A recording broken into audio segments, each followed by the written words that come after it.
TV ప్రేక్షకులకు నమస్కారం. అద్వైత క్రియ కార్యక్రమానికి స్వాగతం సుస్వాగతం.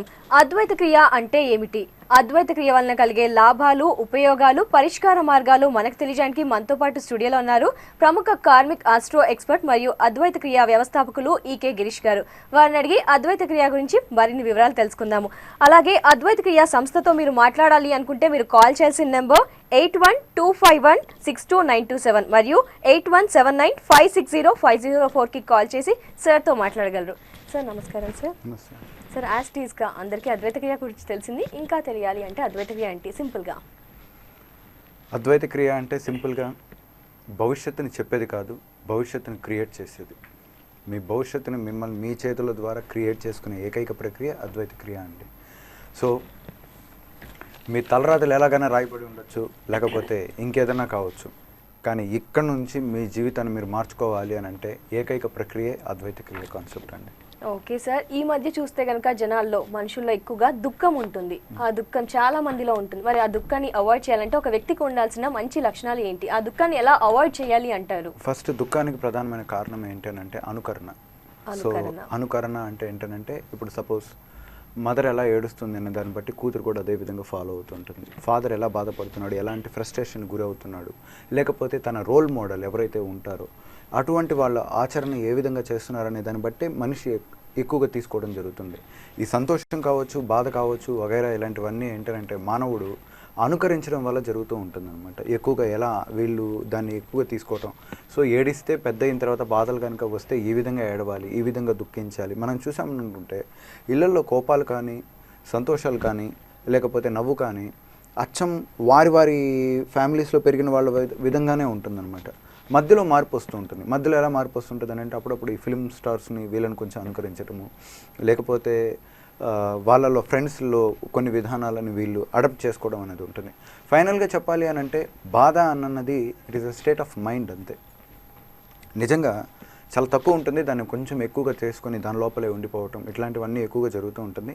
ప్రధానమైన కారణం ఏంటంటే చిన్ననాటి నుంచి పరిస్థితులు, ప్రభావాలు మనిషి మీద అదే పనిగా అంటే ఒక రకమైన అంటే చాలా సింపుల్ మెర్సీ అంటే ప్రేమ అనే తత్వాన్ని పొందడం కోసం అదే పనిగా దాని గురించి ఆలోచన చేయటం, ఎక్కువగా దుఃఖించడం వల్ల ఇతరులు తనని ఏదో గౌరవంగా చాలా ప్రేమగా చూసుకుంటారని, తను చాలా ప్రాబ్లమాటిక్లో ఉన్నారని, అందరూ తన మీద జాలి, దయ వగైరా చూపిస్తారనేసి ఎక్కువ మంది కాకపోయినా నోన్లీ అన్నోన్లీ అదే జరుగుతూ ఉంటుంది. వాళ్ళ లోపల అదే ఫీలింగ్ ఉంటుంది. ఇప్పుడు ఎగ్జాంపుల్ ఒక పిల్లవాడికి 10th క్లాస్ ఫెయిల్ అయ్యాడు. ఫెయిల్ అవ్వడానికి కారణం ఆడికి తెలుసు, వాడు బాగా చదవలేదు అందువల్ల ఫెయిల్ అయ్యాను అనేసి. అతనికి తెలుసు అనమాట నేను ఫెయిల్ అయ్యాను. బట్ అతను ఏమంటాడు అని అంటే నేను ఫెయిల్ అయిపోయాను అని చెప్పి బాధపడుతూ ఉంటాడు. ఇంత లోపలికి తల్లిదండ్రులు, ఫ్రెండ్లు వీళ్ళందరూ వచ్చి నువ్వు బాధపడద్దు నాన్న, నీకేం కాదు, నువ్వు మరలా అటెంప్ట్లో నువ్వు పాస్ అవ్వగలవు, అది something. He knows what exactly. ఆ ఏడిస్తే అప్పటికప్పుడు పరిష్కారం లభిస్తుందా? పరిష్కారం లభించదు. మరలా ఎగ్జామినేషన్ పాస్ అయితేనే కానీ ఆ పరిష్కారం లభించదు. కానీ మనం ఏంటంటే వీటన్నిటికీ అడాప్ట్ అయ్యి ఉంటాం. ఒక మనిషి చనిపోయి ఉంటాడు. ఆ మనిషి చనిపోయిన తర్వాత ఏడిచినంత మాత్రాన వాళ్ళు తిరిగి వస్తారా? తిరిగి రారు. సో చేయాల్సిన కార్యక్రమం మీద కాన్సన్ట్రేట్ చేయకుండా ఏడుస్తూ కూర్చుంటారు. అది బాధ. అంటే ఆ పర్సన్ ఇక లేడే తన జీవితంలో అనే ఒక ఫీలింగ్ కూడా ఉంటుంది, కాదంటం లేదు. అక్కడ దాన్ని అదే పనిగా బాధపడుతూ తనను తక్కువ చేసుకునేసి ఇంకా బాధపడుతూ పోయే కొద్దీ ఇంకా సైకలాజికల్గా ప్రాబ్లమ్స్ ఎక్కువగా రావడానికి ఛాన్సెస్ ఉంటాయి. తరచూ ఆత్మన్యూనత భావాలకు గురవడానికి ఛాన్స్ ఉంటుంది. నెక్స్ట్ స్టెప్ ఏంటి అనేది ఎవరు ఆలోచించడానికి ఇంట్రెస్ట్ చూపించరు. మోస్ట్ ఆఫ్ ది టైం ఎక్కువగా బాధపడడానికి ఇంట్రెస్ట్ చూపిస్తూ ఉంటారు. దీని గురించి 1930 మూమెంట్లో కొంతమంది సైకాటిక్ సైంటిస్టులు అందరూ ఏం చేశారు అని అంటే a frog in a hot kettle అనే ఒక కాన్సెప్ట్ని డిజైన్ చేశారనమాట.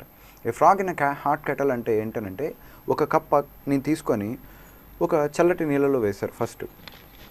అది దాంట్లో స్టేబుల్ అయింది. అట్ ద సేమ్ టైం దాన్ని ఏం చేశారు అని అంటే ముందుగా ఈ యొక్క ప్రయోగానికి చేసేదానికి బిఫోర్గా ఒక వేడిగా సలసల కాగుతున్న ఒక వాటర్ దగ్గరికి తీసుకొని వచ్చి ఇట్లా పెట్టారు. ఇమీడియట్లీ ఏమైపోయిందంటే కప్ప జంప్ చేసుకుని వెళ్ళిపోయింది అనమాట. సో బట్ నెక్స్ట్ టైం ఏమైంది అని అంటే దాన్ని ఏం చేశారంటే ఒక చల్లని పాత్రలో దాన్ని దింపి కింద నుంచి ఫైర్ అందించడం మొదలుపెట్టారు. సో 15-20 మినిట్స్ అయిన తర్వాత ఏమైందంటే స్లోగా పెరుగుతూ దాంట్లో హాట్ లెవెల్స్ పెరుగుతూ వచ్చాయి అనమాట. హీటింగ్ ఎక్కువ పెరిగిపోయింది. సో 20లో ఉన్నప్పుడు ఏంటంటే అది అడ్జస్ట్మెంట్ చేసుకొని ఇంకొంచెం కంఫర్టబుల్లోకి వెళ్ళింది. 40 లెవెల్కి వెళ్ళే లోపలికి దాని లోపల ఉన్న శక్తిని మొత్తం ఇముడ్చుకొని ఇంకొంచెం ఎక్స్పాన్షన్ చేసుకుంటూ అక్కడే ఉన్నింది. 100 దగ్గరకు వచ్చేంత వరకు అదే విధంగా బతుకుతూ వచ్చింది. తర్వాత 100 తర్వాత అతని పొజిషన్ కోల్పోయింది, చచ్చిపోయింది.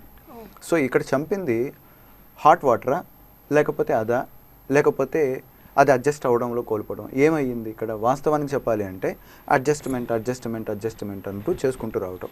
ఈ సమస్యల్లో కూడా ఏంటంటే ఒక సమస్యను తీసుకున్న తర్వాత దాన్ని అప్పటికప్పుడే తుంచేసి నెక్స్ట్ సొల్యూషన్ గురించి మనం కనుక ప్రయాణం చేయగలిగితే మనకు ప్రాబ్లం సాల్వ్ అవుతుంది.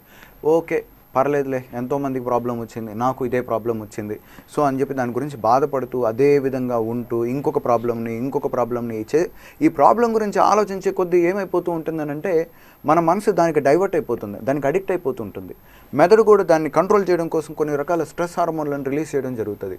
ఈ మూమెంట్లో ఏమైపోతారంటే మనిషి దాన్ని అట్రాక్ట్ చేయడం అలవాటు అయిపోతుంది. తరచూ బాధల వైపే చూడడం జరుగుతూ ఉంటుంది.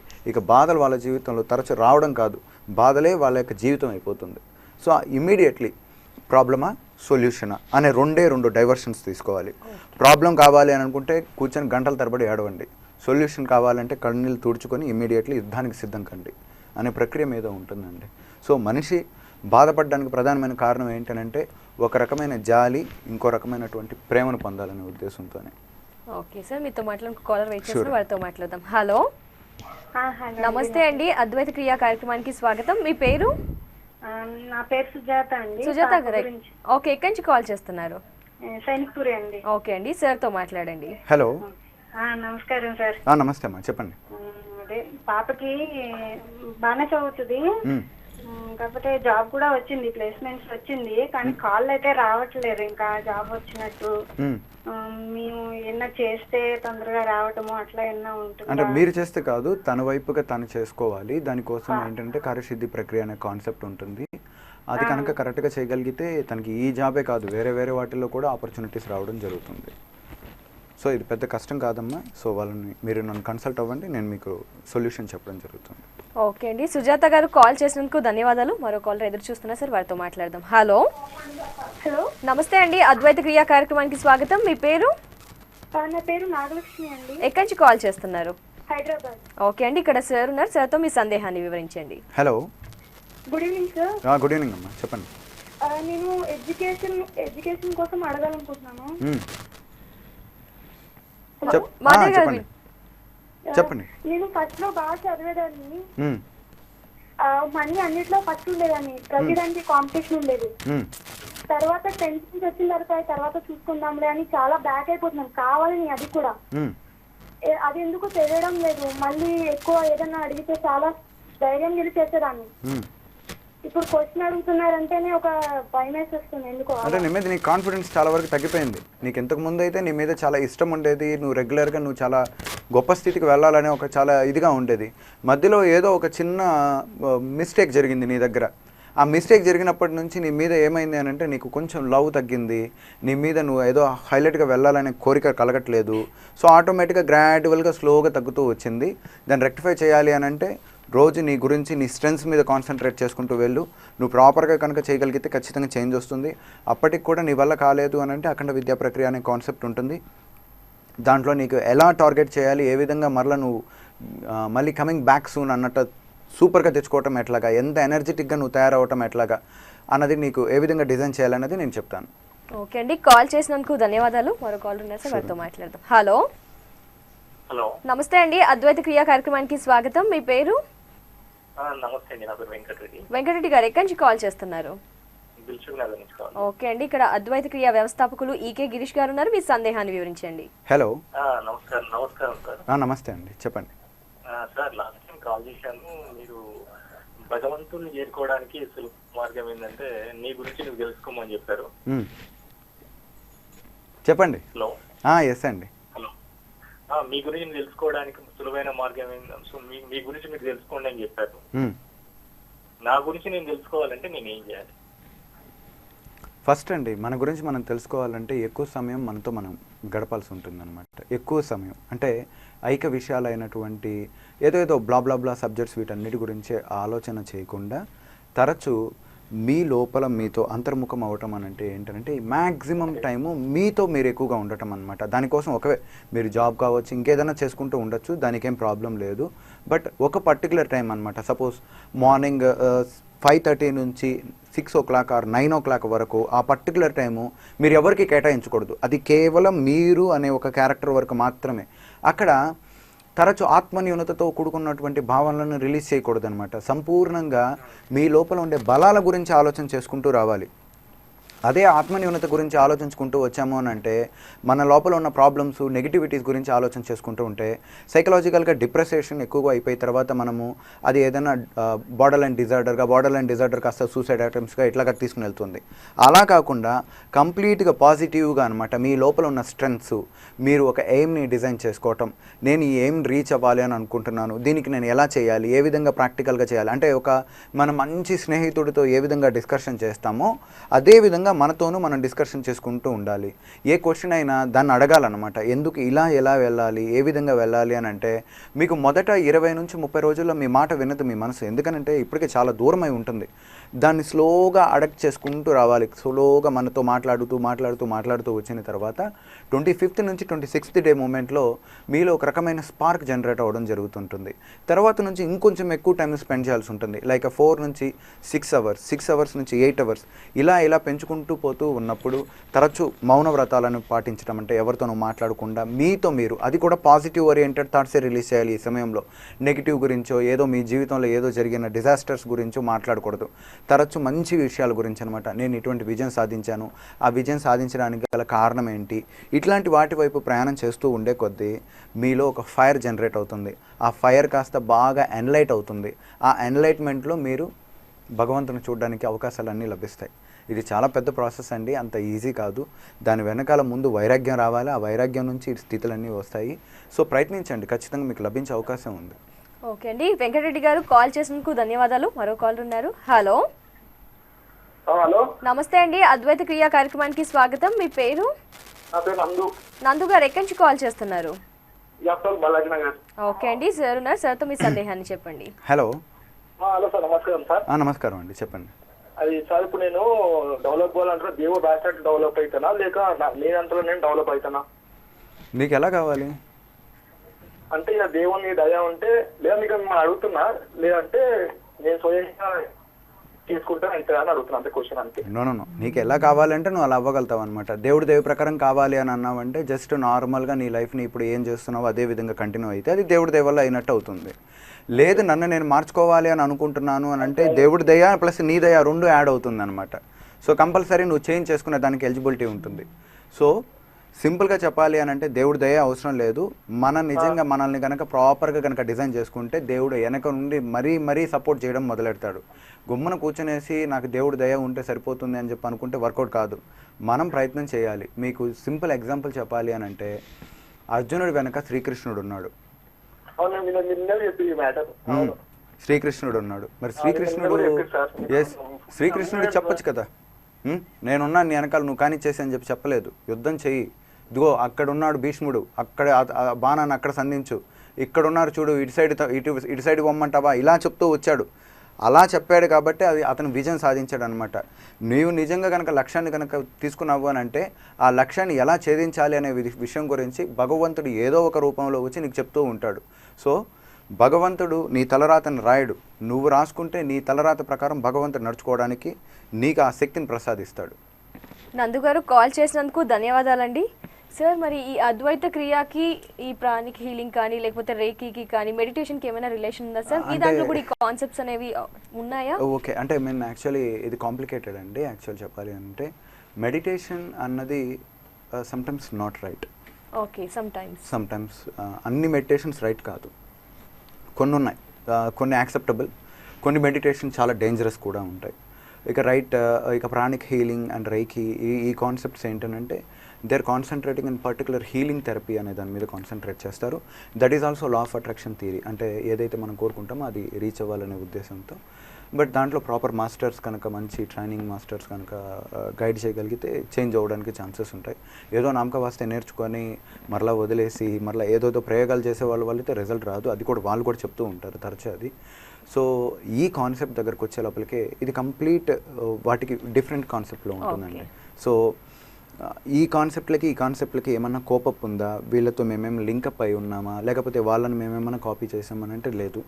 మాది అంతా ఏంటి అంటే సనాతన సాంప్రదాయ సిద్ధాంతాలను బేస్ చేసుకొని మంత్ర అనే సిద్ధాంతం ఉంటుంది, భగవద్ ధ్యానం అనేది ఉంటుంది. ఇది ఒక రకమైన చెప్పాలి అంటే కృతయుగంలో ఒక్కొక్క ఋషులు కావచ్చు ఇట్లాంటి వాళ్ళు ఎలా ఎనర్జసైజ్ అయ్యారు, రీఛార్జింగ్ దెమ్సెల్ఫ్ అనే కాన్సెప్ట్ మీద వెళ్తుందన్నమాట. ఇది టోటల్ డిఫరెంట్గా ఉంటుంది. ఇటువంటి కాన్సెప్ట్లు వేరే వాళ్ళు సపోజ్ అంటే మా ఆర్గనైజేషన్ కాకుండా సపోజ్ నేను చెప్పిన థీరీస్ కనుక వేరే మాస్టర్స్ ఎవరైనా చేసిన పని చేయడం అయిపోతుంది. ఇది వర్కౌట్ కాదనమాట. ఇది మాస్టర్ సెలెస్టియల్ సబ్జెక్ట్. అంటే ఒక మాస్టర్ కనుక ప్రోగ్రామింగ్ చేశాడు అంటే ఆ ప్రోగ్రామింగ్ తగ్గట్టు అవి పనిచేయడం జరుగుతూ ఉంటాయి. అంతేకాని ఒక మాస్టర్ ఇంకొకరికి అథెంటికేషన్ ఇచ్చి మీరు చెప్పండి మీకు పని అవుతుంది అని అంటే పని అవుతుంది, కానీ దాని లెవెల్స్ చాలా తగ్గుతాయి. అందుకనే అద్వైత క్రియ కాన్సెప్ట్లో ఇప్పటివరకు మాస్టర్స్ అనేది క్రియేట్ కాలేదు. అండ్ ఇది కంప్లీట్లీ కర్మ అనే సబ్జెక్ట్ని బేస్ చేసుకొని వాళ్ళ క్రెడిట్ లెవెల్స్, వాళ్ళ యొక్క విల్ పవర్ని ఏ విధంగా బూస్టప్ చేసి తీసుకోవాలి, వాళ్ళు ఏ విధంగా డిజైన్ చేసుకోవాలని చెప్తూ ఉంటుంది. ఇక మెడిటేషన్లో కొన్ని దగ్గరకు వచ్చే లోపలికి చక్రాస్ ఇలాంటి కాన్సెప్ట్స్ ఉంటాయి. మేము చక్ర అనే కాన్సెప్ట్ని యూటిలైజ్ చేస్తాం, కానీ అవి అంత నెసెసిటీగా తీసుకోం. ఏదో ఒక 10% ఆర్ 1% ఈ రేంజ్లో ఉంటుంది. రిమైనింగ్ థియరీలో అంతా ఏంటంటే ఫ్లో, విల్ పవర్ ఎలా యూటిలైజ్ చేయాలి, దానికి ఒక ఆల్టర్నేట్ ఎనర్జీని ఎంత హై లెవెల్లో ఇంపాక్ట్ చేస్తే ఏ విధంగా వస్తుంది, ఎక్స్ట్రీమ్ విజువలైజేషన్, అల్ట్రా విజువలైజేషన్, ఇటువంటి కొన్ని కాన్సెప్ట్లు ఉంటాయి. వీటి వల్ల ఏమవుతుంది అని అంటే ప్రతిదీ మెటీరియల్ అవుతుంది. సో చాలా వరకు అంటే నాకే ఒక్కొక్కసారి ఆశ్చర్యం కలుగుతూ ఉంటుంది అనమాట. స్టూడెంట్ యొక్క రిజల్ట్స్ చూసి ఒక్కొక్క మూమెంట్లో ఇది నిజంగా అయ్యిందా అనేసి, లేకపోతే వాళ్ళు ఏమన్నా నాకు ఇది చెప్తున్నారు. ఎందుకంటే ఈ థియరీలో వెళ్తే ఖచ్చితంగా జరుగుతుంది. అది ప్రపంచంలో ఉండే ప్రతి పూజ కావచ్చు, నమాజ్ కావచ్చు, లేకపోతే ప్రార్థన కావచ్చు, హోమం కావచ్చు, ఎనీథింగ్ ఎల్స్ ఈ కాన్సెప్ట్ల మీదే పోతూ ఉంటాయి. దాంట్లో సూక్ష్మమైన పద్ధతిని మానవాళి ఈ సింపుల్గా అర్థం చేసుకోవడానికి ఒక బెస్ట్ థియరీయే అద్వైత క్రియ కాన్సెప్ట్ అనమాట. అది అవ్వాలి అంటే ఒక రాయిని తీసుకొని భూమి మీదకి జార విడిస్తే అది కింద పడుతుందా పడదా అని అంటే పడుతుంది. అది ఎంత రైటో ఈ ప్రాక్టీస్ని కూడా కరెక్ట్గా కనుక చేయగలిగితే వాళ్ళ జీవితాల్లో అవి రావడం అన్నది కూడా అంతే కరెక్ట్. ఇంకా వేరే మార్గం లేదు. ఒక జిమ్ ట్రైనర్ దగ్గరికి వెళ్ళి ఒక డంబుల్ తీసుకొని రెగ్యులర్గా ఎక్సర్సైజ్ చేస్తే అంటే యాప్స్ ఏ విధంగా పెరగడం జరుగుతుందో, సో వాళ్ళకి ఏ విధంగా కండ రావడం ఇలాంటివి జరుగుతుందో, సిమిలర్లీ ఇది కూడా మాస్టర్ అంటే ఇప్పుడు ఏదైతే మేము ట్రైనింగ్ ఇస్తామో ఆ ట్రైనింగ్ని పర్ఫెక్ట్గా రోజుకి 10 నుంచి 1 అవర్ ఆర్ 1.5 అవర్ అంటే వాళ్ళ ఇంట్రెస్ట్ని బట్టి ప్రాక్టీస్ చేస్తూ వెళ్తే రిజల్ట్ రావడం అన్నది ఖచ్చితం రావాల్సిందే. అంటే ఒక బేస్ థియరీ మీద అండి, ఇది ఇలా చేస్తే ఇలా అవుతుంది అంతే. ఓకే సార్, ఒక కాలర్ ఉన్నారు, వారితో మాట్లాడదాం. హలో నమస్తే అండి, అద్వైత క్రియా కార్యక్రమానికి స్వాగతం. మీ పేరు? సుజాత మేడం. సుజాత గారు ఎక్కడి నుంచి కాల్ చేశారు? భద్రాచలం మేడం, ఖమ్మం జిల్లా. ఓకే అండి, సార్ ఉన్నారు, సార్తో మాట్లాడండి. హలో. నమస్తే సార్. నమస్తే అమ్మ, చెప్పండి. అద్వైత క్రియ చాలా బాగుంది సార్, అసలు ఎలా చెప్పాలో తెలియట్లేదు సార్. చెప్పండి అమ్మా. చాలా అసలు ఏం మాట్లాడాలో కూడా తెలియట్లేదు సార్. అసలు సృష్టిని బ్రహ్మ విష్ణు మహేశ్వరు సృష్టించారంటున్నారు. మరి అది వాళ్ళు చేశారు, మేము చూడలేదు, కానీ మీరు చెప్తుంటే మాత్రం చాలా ఇది ఉంది. అది ఎంతవరకు కరెక్ట్ ఏంటి గురించి మాకు క్వశ్చన్. వెరీ గుడ్ క్వశ్చన్ అమ్మా. సృష్టిని బ్రహ్మ విష్ణు మహేశ్వరులు అయితే క్రియేట్ చేశారన్నారు కదా. ఫస్ట్ శివుడు పుట్టాడు అని అంటారు, శివుడు విష్ణువుని తయారు చేశాడు అని అంటారు. విష్ణువు యొక్క నాభి కమలం నుంచి కమలంలో బ్రహ్మ ఉత్పత్తి అయ్యాడు అని అంటారు. కల్పాంతంలో బ్రహ్మ మృత్యువు జరగడం జరుగుతుంది, దాని తర్వాత విష్ణువు కూడా లయమైపోతాడు, ఆఖరికి శివతత్వంలోకి వెళ్ళిపోతుంది అని అంటాడు. ప్రతి దాంట్లో అద్వైత సిద్ధాంతాన్ని వివరిస్తుంది అనమాట. అంటే ఒకరి చేతే ఈ యొక్క సృష్టి మొత్తం నిర్మిస్తూ వచ్చింది. Even quantum physics, advanced quantum physics కూడా ఏం చెప్తూ ఉంటుంది అని అంటే ఈ సృష్టి ప్రారంభానికి మునుపు there is a no supreme power అనేది అవసరం లేదు, బట్ ఒక చిన్న అణువులో నుంచి ఈ సృష్టి మొత్తం నిర్మితమైంది, దీన్నే బిగ్ బ్యాంగ్ థియరీ అని కూడా అంటారు. ఈవెన్ ఋగ్వేదంలో కూడా దీని గురించి వివరణ ఉందన్నమాట. సృష్టి భగవత్ తత్వం అంటే ఆ పరబ్రహ్మతత్వం ఎలా ఉంటుందో, దానికి రూపం ఏ విధంగా ఉంటుందో మాత్రం మేము చెప్పలేము, కానీ ఒక పరబ్రహ్మతత్వం మాత్రం ఉంది.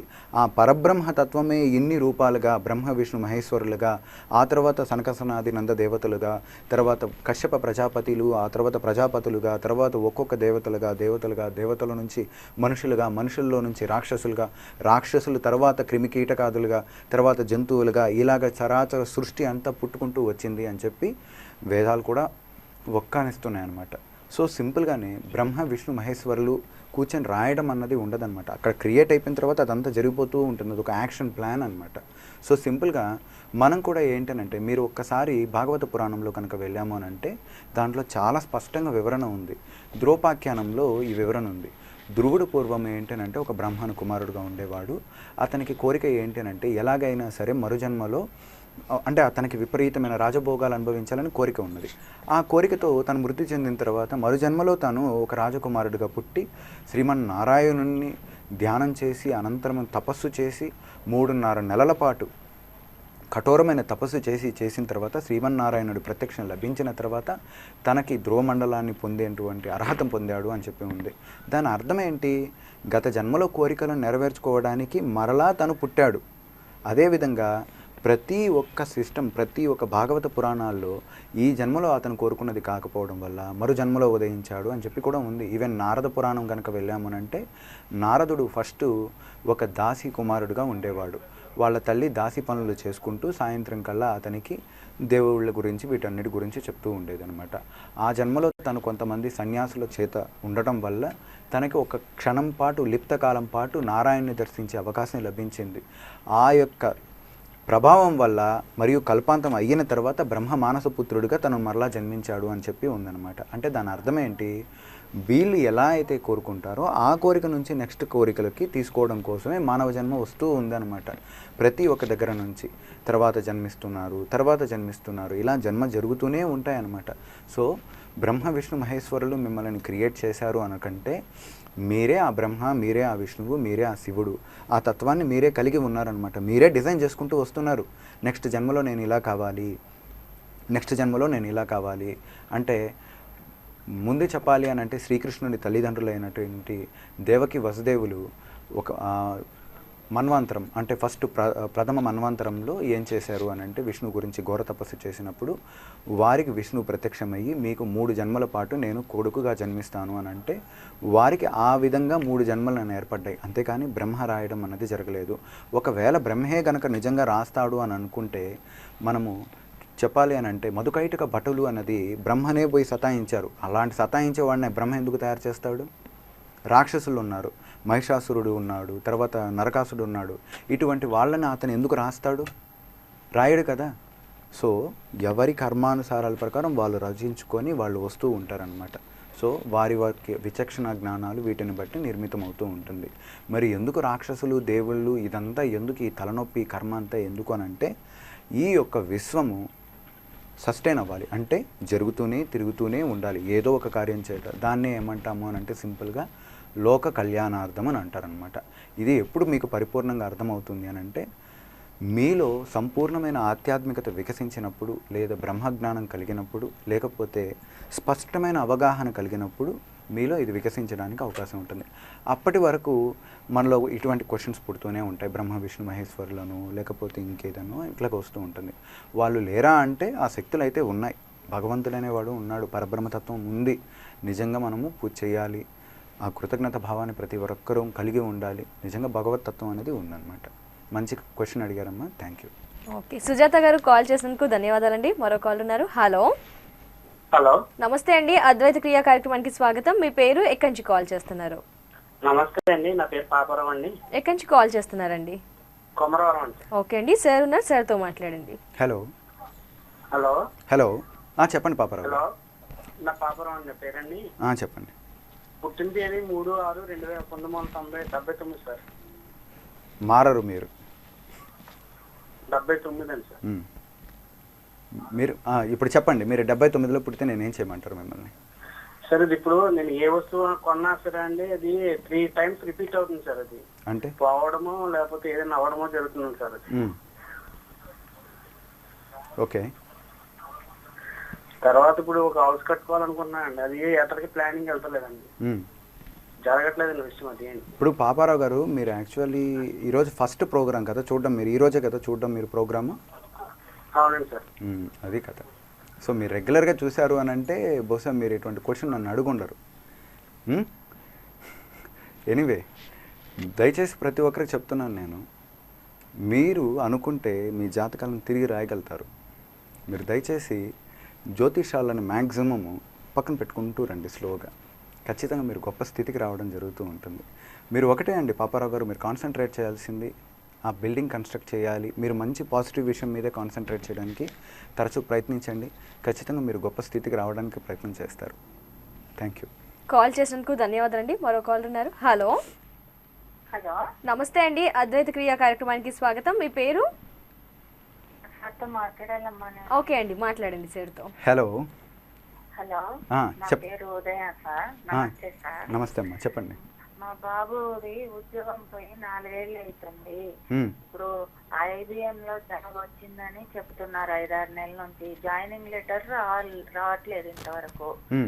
మా అబ్బాయి కూడా మా దగ్గర ఎవరి దగ్గర సరిగ్గా ఉండడు, మాట్లాడు. నన్ను వాళ్ళ తల్లిని తండ్రిని పిల్లని చూస్తే కోరుతుంటాడు, భార్యను చూస్తే ఏమండు. ఓకే, వాళ్ళు మంచిగా ఉంటే చాలు అనుకున్నాం మేము. ఉద్యోగానికి కూడా వెళ్ళట్లేదు. IBM నుంచి ఆర్డర్ ఎప్పుడు వస్తుంది, ఎట్లా వస్తుంది సార్? జాయినింగ్ లెటర్ ఎప్పుడు? ఇప్పుడు తనకే ఇంట్రెస్ట్ లేనప్పుడు ఈ యొక్క కాన్సెప్ట్లో ఎలా వెళ్ళగలుగుతాం చెప్పండి? ఒకసారి నన్ను పర్సనల్ కన్సల్ట్ అవ్వమని చెప్పండి. ముందుగా తనకి ఇష్టం ఉండాలి, తనకు సాధించుకోవాలనే తపన తలో ఉండాలి. సో అలాంటి లేని వాళ్ళని మనం ఎలా ఉద్ధరించగలుగుతాం తల్లి? మరి ఎట్లయితే అబ్బాయికి వస్తుంది సార్? అబ్బాయికి ఒక పాప కూడా ఉంది. 4 years. అది తనకు ఉండాలమ్మా, ఆ జ్ఞానం, ఆ విచక్షణ జ్ఞానం తనలో ఉండాలి. అసలు బాగుపడాలి, ఏదైనా సాధించుకోవాలి, అరే నాకు సంతానం ఉందే, నేను డెవలప్ అవ్వాలి, వాళ్ళ గురించి చూసుకోవాలనే ఆ కనీస జ్ఞానం అని అతనిలో ఉండాలి. సర్లేండి, మీరు ఒకసారి నన్ను పర్సనల్ కన్సల్ట్ అవ్వండి, నేను మీకు సొల్యూషన్ చెప్పడానికి ప్రయత్నం చేస్తాను. ఉదయ్ గారు, కాల్ చేసినందుకు ధన్యవాదాలండి. అద్వైత క్రియా వ్యవస్థతో మాట్లాడాలి అనుకుంటే మీరు కాల్ చేయాల్సిన నెంబర్ 8125162927 మరియు 8179560504కి కాల్ చేసి మాట్లాడగలరు. సార్ మీకు చాలా ధన్యవాదాలు సార్, ఎందుకంటే డిఫరెంట్ అంశాల గురించి చెప్పారు. అద్వైత క్రియ అంటే ఏంటి చెప్పారు. కాలర్స్ చేసిన వారికి క్లియర్గా సమాధానం చెప్పినందుకు ధన్యవాదాలు సార్. నమస్కారం.